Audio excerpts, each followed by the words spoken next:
Estamos en un nuevo programa de Miseria de la Economía, un programa de crítica económica, en la cual vamos a tratar un nuevo tema que está muy relacionado con el que vimos la vez pasada también. La vez pasada estuvimos hablando de una serie, de un paquete de leyes que los últimos meses se vienen generando un gran debate.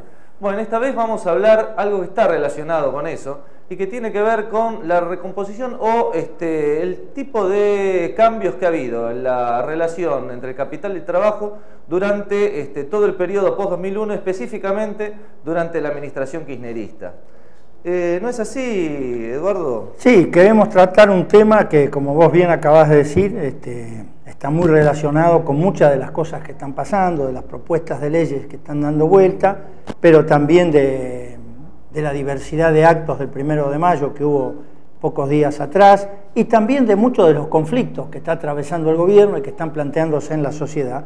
Y esta cuestión no es más que la recolocación de la relación capital-trabajo en el centro de la escena nacional. Es decir, no es otra cosa que la reafirmación de la centralidad del trabajo en la sociedad del capital, en este caso concreto, en la sociedad de nuestro país. Y queremos hacerlo no en términos teóricos, sino en términos concretos a través de una serie de indicadores empíricos. Pero sería conveniente decir primero que en general, cuando el proceso de acumulación y reproducción de capitales está hegemonizado por el capital financiero, como fue aquí durante todos los años 90, la relación capital-trabajo tiende a diluirse, tiende a hacerse menos visible. No es que desaparezca, esta nunca desaparece bajo el sistema del capital, pero sí que no tiene la presencia que tiene en otras oportunidades. ¿Qué importancia esto que estás mencionando para toda una serie de propuestas teóricas que se plantearon a los sectores populares, al movimiento obrero y a la militancia durante todo ese periodo, ¿no? Claro, porque de la mano de esto, de la hegemonía del capital financiero, de la crisis del movimiento sindical, de la pérdida de identidad de los trabajadores, producto del modelo de acumulación, etcétera, surgieron a nivel mundial y también en la Argentina las teorías del fin de la sociedad del trabajo, las teorías de la desalarización, más recientemente las teorías de la crisis del trabajo abstracto, en fin. Bueno, todo esto ahora la realidad da en nuestro país, pero también en el mundo da un matiz a todo esto, porque hoy hay en el mundo 1.500 millones de nuevos trabajadores, con características diferentes a las que conocimos en los años 50 y 60, pero la relación capital-trabajo y el trabajo abstracto está más presente que nunca, ¿no? Entonces, pero acá estábamos diciendo lo que pasa con la hegemonía del capital financiero.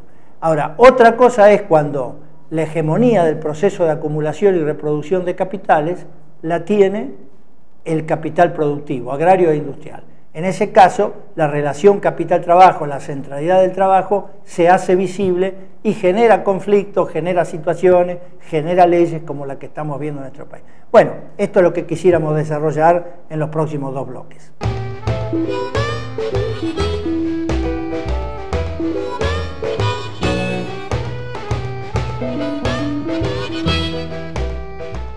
En realidad, si uno se fija bien, el bloque de las clases dominantes en la Argentina en este periodo es el mismo que en el periodo de los 90. Es decir, las clases son las mismas, por la sencilla razón de que no hay una expresión de la burguesía nacional, como sí la hubo en otras épocas históricas, que esté terciando, que esté peleando por ingresar al bloque de las clases dominantes o por disputar la orientación del proceso de acumulación. No se trata de que el país no haya burgueses nacionales, los hay.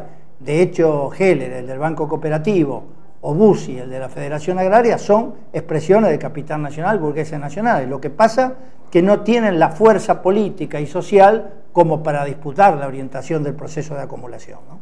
Pero si bien el bloque de clase dominante es hoy el mismo que en los 90, el orden interno ha cambiado. Si el comando del bloque de clases en la década de los 90 lo tenía el capital financiero y las empresas de servicios públicos privatizadas, a partir de la macrodevaluación del 2002 y de todo ese periodo hasta ahora, el comando del bloque de clases lo tiene el capital productivo, ya sea agrario o ya sea industrial. Lo que ha ido pasando a través del tiempo, a partir de las retenciones, que esta alianza del capital agrario industrial ha sufrido un deterioro. ¿Qué hablaríamos, capital? Digamos, estaríamos hablando del bloque productivo. Podríamos expresar, para poner algún ejemplo, Techin por un lado y Globo Patel por el otro, bueno, serían el capital productivo que ha desplazado al capital financiero en la hegemonía del bloque de clase media. Exactamente. Producto de la macrodevaluación cambia la forma de apropiación, la orientación de la apropiación del excedente económico, se privilegia el mercado interno, se favorece por una situación excepcional muy buena para las exportaciones, y bueno, cambia totalmente. Tengo una pregunta que seguramente muchos tienen en mente. ¿Y por qué Globo y Techin no pueden ser considerados burguesía nacional? Bueno, tiene que ver, en el caso de Globo Copatel yo no conozco cuál es el origen de los capitales, pero probablemente sea capitales nacionales, no lo sé. Pero en el caso de Techin es una situación muy discutible, porque el origen original, digamos, para afirmar esto, de los capitales de Techin son italianos y alemanes. Incluso el gran fundador de la dinastía Rocca es un italiano que vino acá, había sido ministro o funcionario de Mussolini. Claro, son capitales que vinieron en esa época, después se construyeron acá y se expandió acá Techin sobre la base de la privatización de Somisa y su adquisición a precio vil, un regalo que le hicieron, y a partir de ahí lo que era una empresa local se va transformando en una multinacional, hoy la multinacional más grande que hay en tubos con costura y sin costura para la industria del petróleo. Además, pero no es una casualidad que la sede, el elemento que dirige todas las multinacionales está en Luxemburgo, no está en Buenos Aires. Claro, no es menor eso. A pesar de que los Rocca viven acá, etcétera, pero la sede está allá, ¿no? Pero bueno, lo que quiero decir que esto es muy interesante, porque esto es lo que va determinando cambios cualitativos y cuantitativos al interior del movimiento de los trabajadores, de la clase obrera en general, que eso es a lo que nos queríamos referir, ¿no?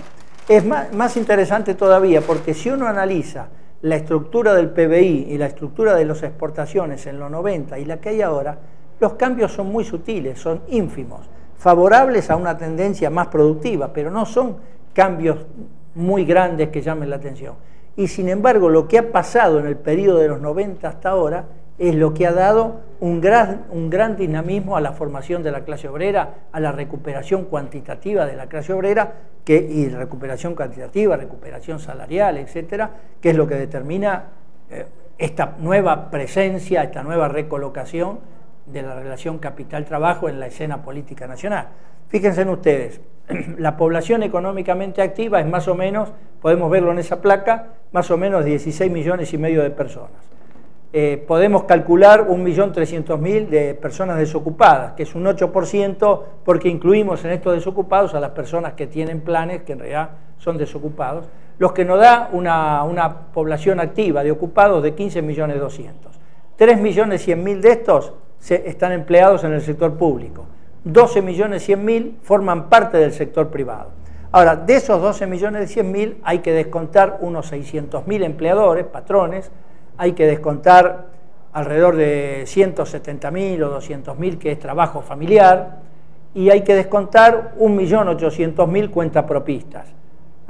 Dentro de ese 1.800.000 cuentapropistas seguramente hay computados una cantidad que no conocemos, que es de cuentapropistas forzados, es decir, que trabajan o en el Estado o en el sector privado y que son factureros en realidad, ¿no? Cuando en realidad tendría que ser personal en relación de dependencia.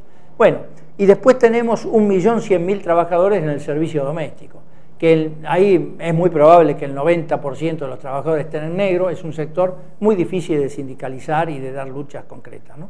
Por lo tanto, más o menos en el sector privado, asalariados en empresas, hay 8.400.000.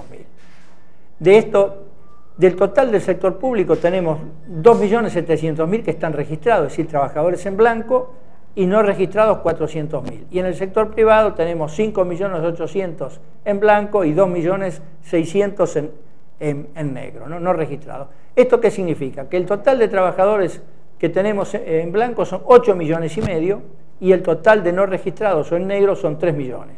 Si a esos 3 millones le sumamos más o menos 1 millón del empleado doméstico que está en negro, llegamos a que el 25% de la población económicamente activa está trabajando en negro. Son 4 millones de personas. Ahora, lo que hay que centrarse, y lo que me parece que es importante centrarse, es en esta evolución de los asalariados en relación de dependencia y en blanco, y también en negro, pero digamos, el número de asalariados ha crecido mucho. Esta es la foto de lo que sería hoy el empleo en Argentina. Es una foto aproximada, es una foto aproximada. Y aproximada. Porque hay algunos datos que es interesante revisar. Por ejemplo, los trabajadores afiliados a la UOM en los años 90 llegaron a 70.000. Hoy son entre 280 y 300.000 trabajadores. Los trabajadores de la industria del neumático, que eran 800, ahora son 1.600. Es cierto que estas dos ramas fueron de las más golpeadas por la década neoliberal, pero esta evolución se replica en otra serie de ramas industriales y de servicios. No necesariamente se triplica como en metalurgia o se duplica como no, pero todos han aumentado y en mucha capacidad, la capacidad de negociación, porque hay un cambio cuantitativo importante. Pero también es una expansión trabajo intensiva de nuestra industria en los últimos tiempos, entonces.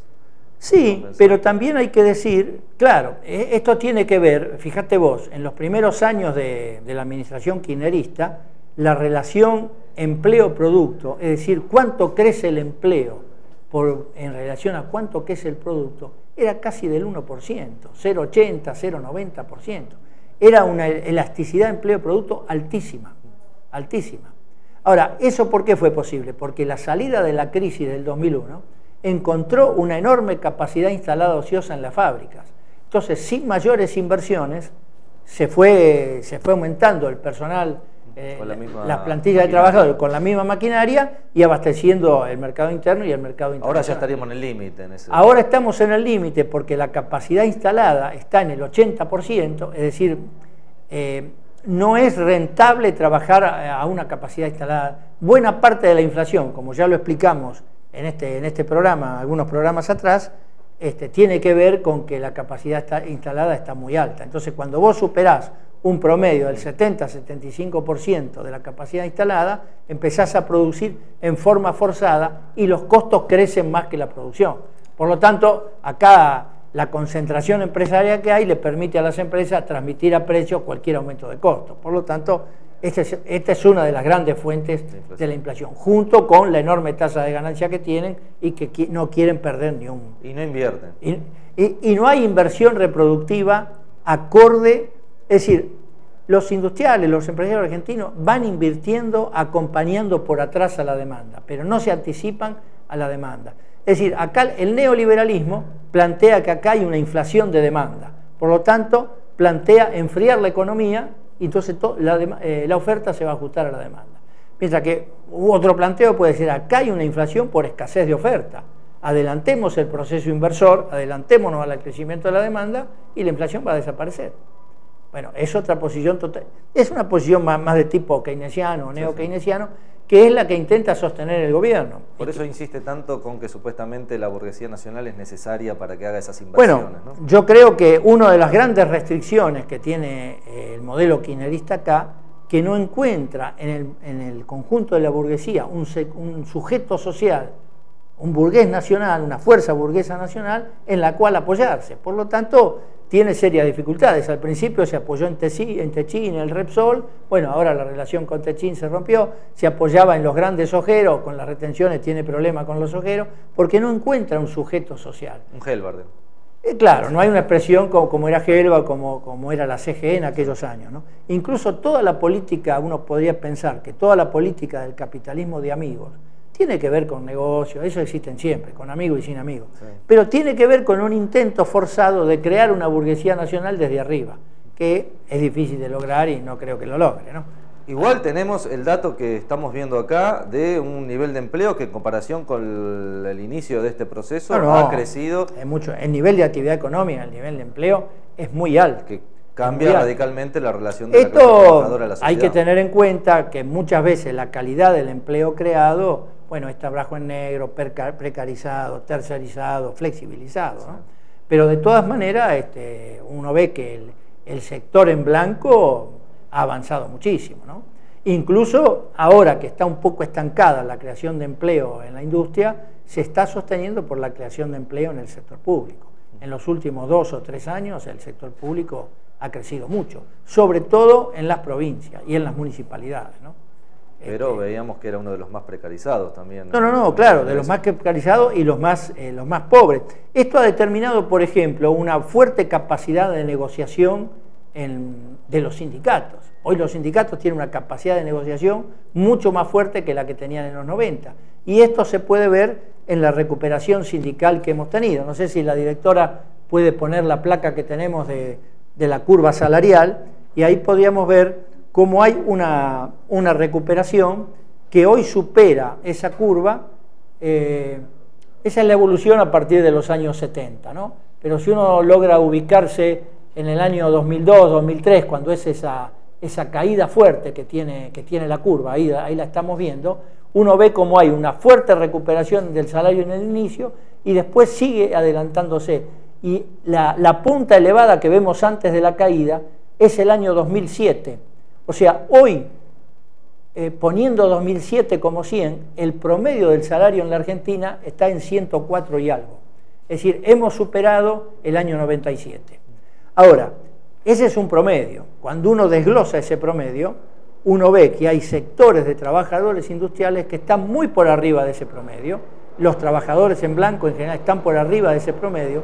Los trabajadores en negro están 30% abajo de ese promedio. Y los sectores estatales están en el medio del negro y el blanco, digamos. Son blancos, pero están...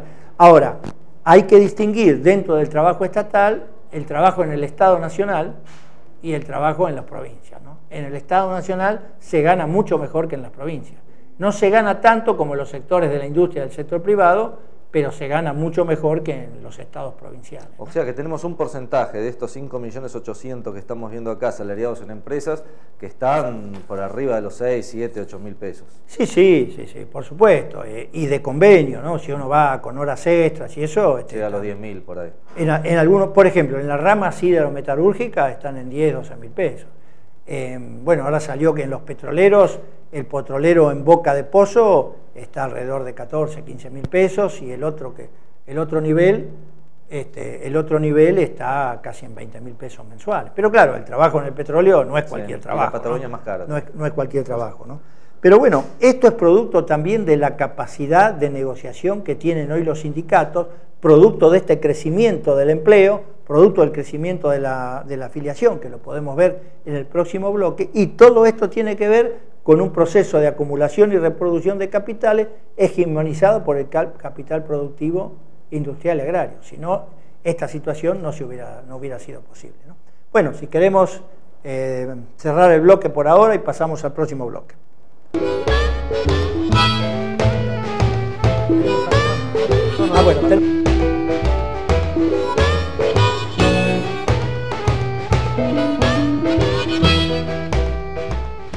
Bueno, vamos a continuar esto que estábamos hablando de la recuperación cuantitativa del movimiento obrero, cómo esto se ha reflejado en una mayor capacidad de negociación de los sindicatos, una mayor presión de la base sobre las direcciones sindicales, y cómo esto se ha reflejado de alguna manera en la evolución del promedio salarial de la Argentina, pero que aún así se mantiene esa fragmentación entre los trabajadores en blanco, en negro, estatales, etcétera, ¿no?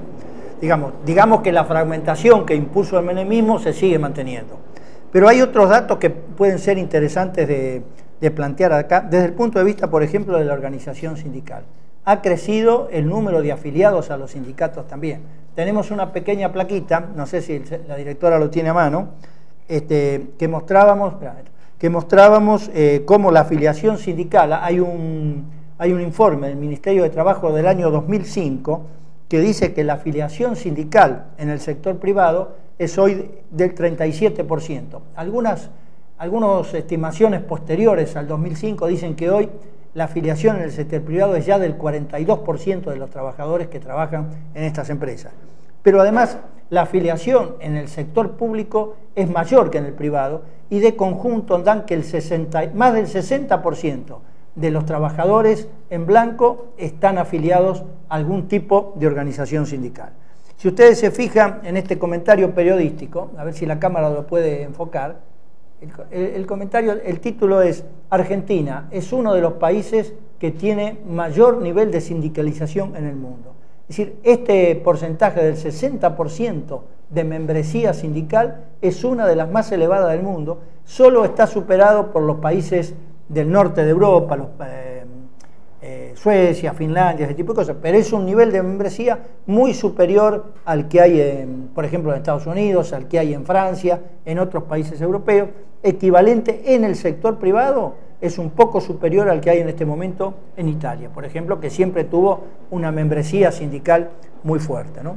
Ahora, al mismo tiempo, todos los cuerpos de delegados, las comisiones internas, que es la base de la organización sindical y que es el lugar donde la relación capital-trabajo es mucho más transparente, mucho más cristalina, no está mediado por los aparatos ideológicos del Estado y tampoco por la estructura cupular de la burocracia sindical. Ese tipo, según el mismo informe del Ministerio de Trabajo, solo hay delegados elegidos en el 12,4% de las empresas.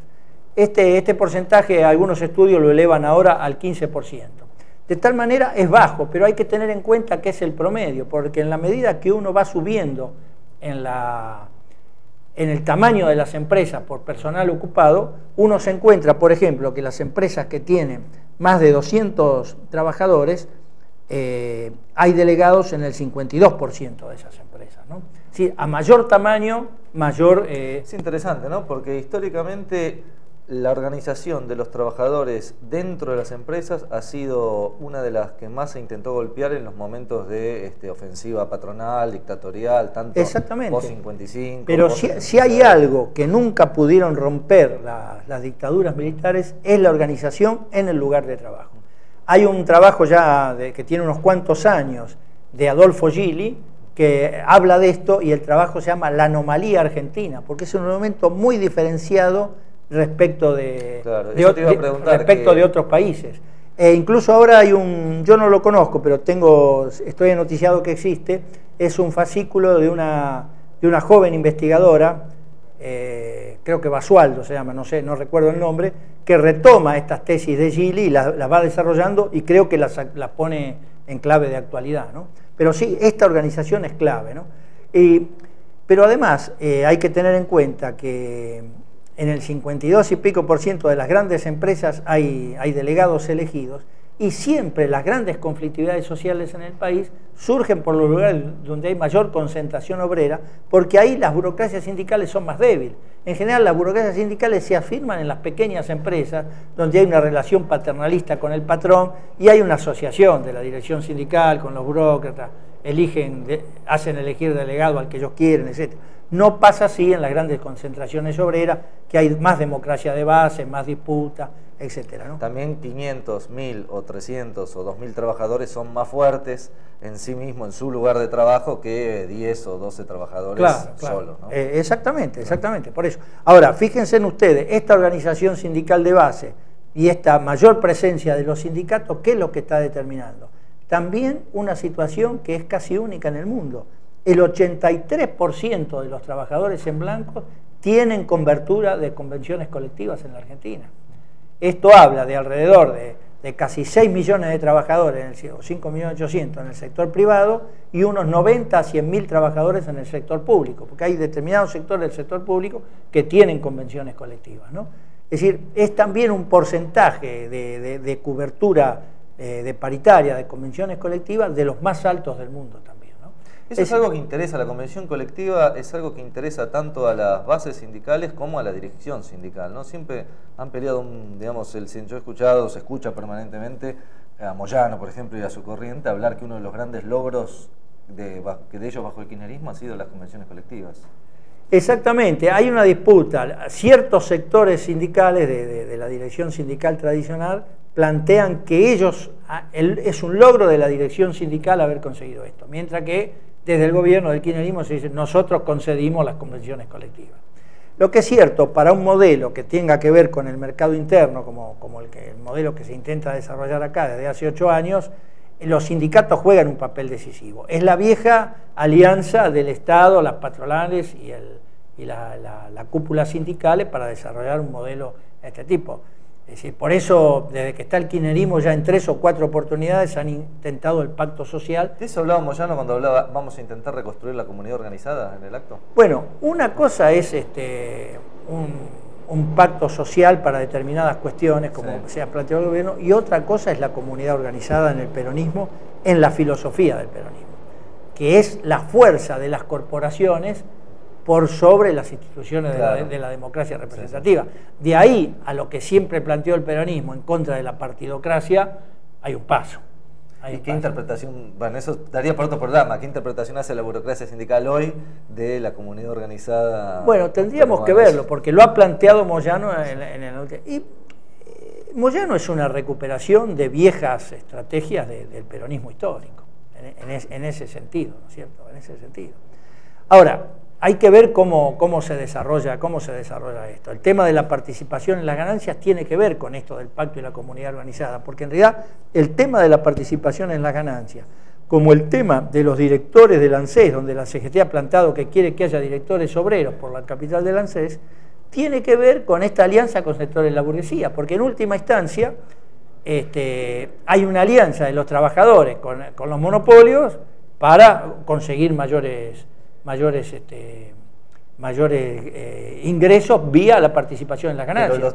E incluso lo que ha planteado ahora la presidenta en la última reunión, que la participación en las ganancias no tiene que venir por una ley, sino que tiene que venir por la discusión en las comisiones paritarias, asocia aún más todavía y fragmenta aún más el colectivo obrero que una ley que generaliza para todos, ¿no? O sea, estaría atrás la propuesta de la presidencia, de la presidenta, de la propuesta de Recalde en ese caso. No, claro, en este caso es un guiño de la presidenta al sector empresario, porque esta es la propuesta que elevó el sector empresario afín al gobierno que encabeza de Mendiguren.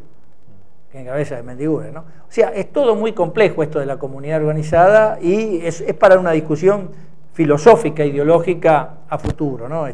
Todavía hay que ver cómo se desarrolla. Pero el tercer elemento que yo quisiera aportar acá es que hay en todos estos años también, con este crecimiento cuantitativo del trabajador, de los asalariados, hay un fuerte recambio generacional. Se puede decir que desde la recuperación democrática en los años 80 hasta ahora, esta es la segunda oleada de recambio. La primera se dio desde mediados, un poquito más, de la gestión alfonsinista hasta el año 95. La diferencia entre la primera y segunda oleada es que aquella primera oleada encontraba en los lugares de trabajo viejos referentes que venían todavía de los 70, o trabajadores que, si bien no habrían participado en la lucha de los 70, las habían vivido, sabían y había una transmisión oral, ¿no? Entonces, había una transmisión oral acerca del sindicalismo, de la organización sindical, del papel del delegado. Hoy no hay nada de eso. No hay un referente histórico, no se encuentra, por una cuestión biológica, un referente histórico, estas nuevas camadas de jóvenes.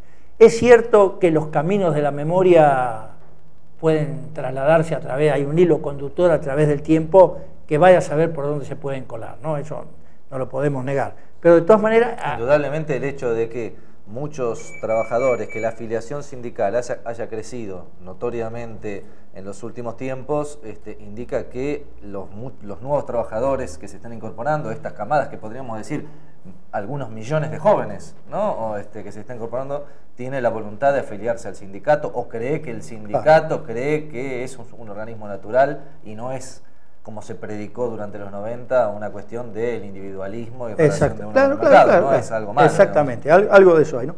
Bueno, entonces, en todo esto nosotros nos encontramos que hay un crecimiento, que hay mejoras en la base material de los trabajadores, y nos encontramos con una gran camada que algunos dicen que en las grandes fábricas entre el 60 y el 80% son trabajadores nuevos, jóvenes de hasta 29 años, pero que además con una conciencia proletaria, si se quiere decir en el sentido más amplio del término posible, una conciencia casi virgen. Es una conciencia que está en disputa y sobre esto opera esta corriente que está instrumentando el moyanismo y sobre todo la juventud sindical, ¿no?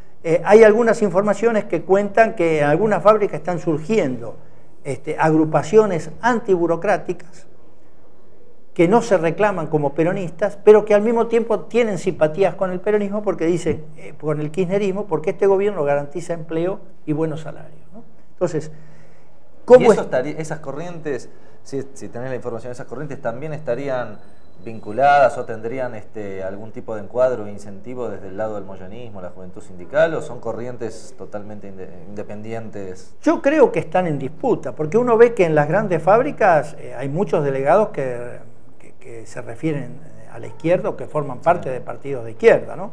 De todas maneras, hay una cosa que esta corriente de la juventud sindical peronista, y yo tuve oportunidad de verlo en el acto de la 9 de julio, está creciendo, ¿no? En la columna era importante y eran todos jóvenes, ¿no? O sea, está creciendo, es un proceso embrionario, incipiente, pero hay que leer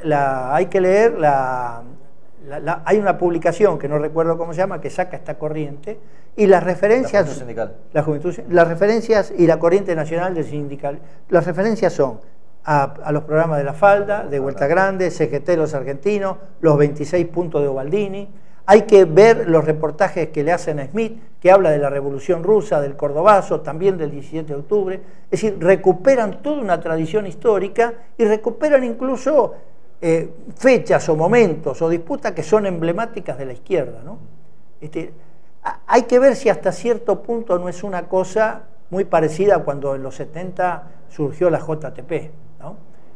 Digamos, con las diferencias que hay, está todo muy cambiado. Pero no habría un tema, por ejemplo, estos sectores, porque por ahí habría que pensar, se asocia en general desde la izquierda, el término, sobre todo la izquierda que no está inserta en el movimiento obrero, ¿no? El término juventud sindical peronista a patotas o matones destinados a perseguir a trabajadores, como en gran parte fue la juventud sindical impulsada por Rucci y por la burocracia a partir del 73 específicamente, ¿no? Con cierto temor al avance. Acá estaríamos viendo que bajo ese mismo rótulo no estaríamos hablando de que la juventud sindical que se está organizando es para producir muchos Mariano Ferreiras o para pegarle a los maestros en Santa Cruz, sino que están organizando una corriente con un contenido político sindical, concretamente que va más allá del matón que está ajena a eso, que es otra cosa, más allá que puede incluir sectores. Mi opinión es muy parecida a la tuya, con los pocos datos e informaciones que tenemos, porque el proceso es muy embrionario. Pero también sabemos que en ciertos sectores metalúrgicos que tienen muchas contradicciones con Moyano, están creando una juventud sindical bien clásica peronista, bien dura, contra la izquierda, que son cosas muy... Claro, juventud sindical es un rótulo que... Es un rótulo que ampara todo, que son cosas muy diferentes, muy diferentes, ¿no? O a través de lo que decía Belén, la zurda loca, tipo sí, no, esa gente que es... Bueno, pero ellos también están operando. En esta conciencia en disputa hay sectores de izquierda que intentan operar, está la corriente del moyanismo, pero está también la burocracia más retrógrada y más atrasada. Yo creo que el moyanismo carga en sí mismo con una historia que no es nefasta, sí. Pero no creo que se lo pueda, este fenómeno que se está produciendo ahora, que se pueda juzgar con aquellos elementos, ¿no? Porque hay que buscar la forma desde la izquierda de poder dialogar con todo esto. No cometer el error del 46, digamos. O sea, los errores de rotular y señalar, como hacen, yo lo veo porque sin defender esto, lo veo en muchos sectores militantes, cierta tendencia a automáticamente, como decías vos, ver lo peor de la tradición sindical también en estas construcciones que se están haciendo y inmediatamente estigmatizarlas como... Claro, es diferente porque lo que surgía en los años 40 no tenía la tradición que tenemos acá de burocratización, de patotas, de asesinatos que tiene la burocracia en su mochila la burocracia sindical. Eso no se puede obviar. Pero también es cierto que esto conforma una situación diferente de aquella, pero diferente de todo lo que estamos conociendo, ¿no? Es una tendencia nueva que se desarrolla al compás de este proceso de acumulación y reproducción de capitales sobre la base de la expansión del mercado interno y sobre la base de exportaciones industriales también, porque el secreto es esto no crece a favor como producto de las exportaciones ojeras, porque eso emplea muy poco. Esto crece en base a la producción industrial, al mercado interno, a sectores de servicios, etcétera, ¿no? También hay que ver, por ejemplo, esto se vio con claridad en el acto de de la 9 de julio, que el único sindicato grande que había es camionero. Después estaba UPCN, que llevó bastante gente, pero los grandes sindicatos, llámese la UOM, llámese la construcción, llámese comercio, llámese sanidad, no estaban presentes. Pero las agrupaciones que construye el moyanismo a través de Facundo Moyano principalmente, ¿no? Y de otros, ¿no las va construyendo también en esos otros gremios? Bueno, por ejemplo, una de las columnas que vi, unas 300 personas, que tenía un cartel que se decía trabajadores de supermercados, y había un cartel que decía agrupación La Borlenghi, ¿no? ¿Te acuerdas que sí, Borlenghi era aquel socialista que fue ministro de Trabajo del primer peronismo, ¿no? Es decir, rescatan también ese tipo de cosas, indudablemente, pero bueno, también el moyanismo es muy embrionario todo esto. Sí, igual no es que el moyanismo va a representar los intereses de los trabajadores estratégicamente. En un sentido histórico, obviamente. ¿No? Pero bueno, obviamente, pero todo esto abre, y ya para ir cerrando, me parece que este tipo de expresiones sobre una masa material determinada es un poco lo que decía este compañero que tuvimos para el programa del 1 de mayo, el compañero de Siderar. ¿Te acuerdas que contaba que lo primero que hacen cuando entran a la fábrica se ponen a tomar mate y discuten de política? Es decir, aparentemente en algunos sectores se está rompiendo el economicismo tradicional y están discutiendo de política. Ahora mucho más porque se ha abierto un curso electoral. Y lo que hay que comprender es que esta politización de la sociedad, y si se desenvuelven los trabajadores en general, es absolutamente positivo en términos democráticos y es absolutamente positivo para la izquierda también, porque uno puede disputar en términos de ideas, que es el fuerte de la izquierda. Además, las tres leyes, o las leyes que discutimos o charlamos un poco la vez pasada, son leyes que eminentemente que tienen que ver con el movimiento obrero y con el empresariado, y que evidentemente llevan a la discusión política en los lugares de trabajo, ¿no? Exactamente. Entonces, lo que me parece, para cerrar, es que hay que seguir estudiar, analizar, informarse cómo evoluciona esta situación en las fábricas, en los principales lugares de trabajo, y en última instancia va a haber que hacer una gran discusión acerca de esta nueva corriente que está surgiendo, si es una corriente que va a funcionar por un tiempo en términos progresivos al interior de la clase obrera, o por el contrario va a abonar el conformismo y el quietismo sobre una base material que es mucho mejor que la que era años atrás, ¿no? Creo que esa es la discusión que tenemos que darnos de aquí para adelante. Bien. Bueno, entonces tendremos que ir pensando que vamos a ver el programa que viene. ¿Lo tenés pensado? Todavía no, vamos a ver qué hay en este momento, pero bueno, algo habrá, así que será hasta el miércoles que viene. Señor director, señores espectadores.